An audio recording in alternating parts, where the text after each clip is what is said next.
নীল আকাশটা যেন কালো মেঘে ঢেকে গেছে। এরকম দৃশ্য সৌদি আরবে খুব অল্পই দেখা যায়। নিচে একটা খুব বড় গেট করে রেখেছে, তবুও দেখতে অনেক সুন্দর লাগছে। দেখো খেজুর গাছের পাশে পাশে অনেক কিন্তু লাইট লাগা আছে। এখনও সন্ধে লাগেনি, তবে লাইটগুলো জ্বালিয়েছে, সবুজ দেখা যাচ্ছে।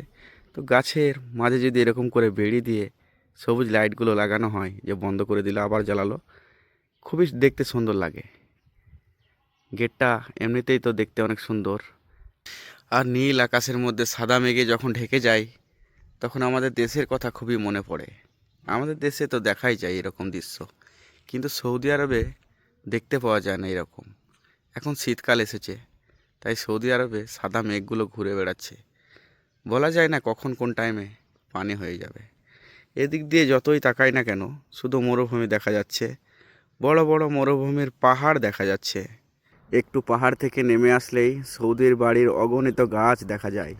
এ জেসে গাছ নয়, এই গাছগুলো জান্নাতি গাছ।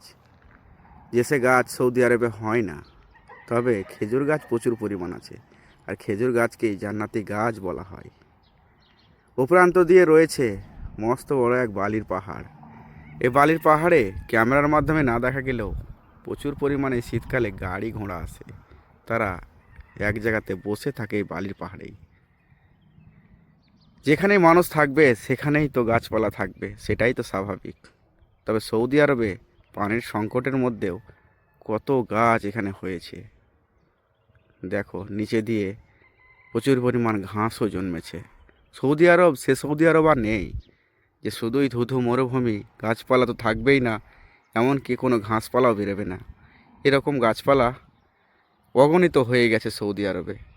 আগের যেগুলো শুনতাম সেগুলোর মধ্যে তফাৎ দেখতে পাচ্ছি এখন নিজ চোখে এসে।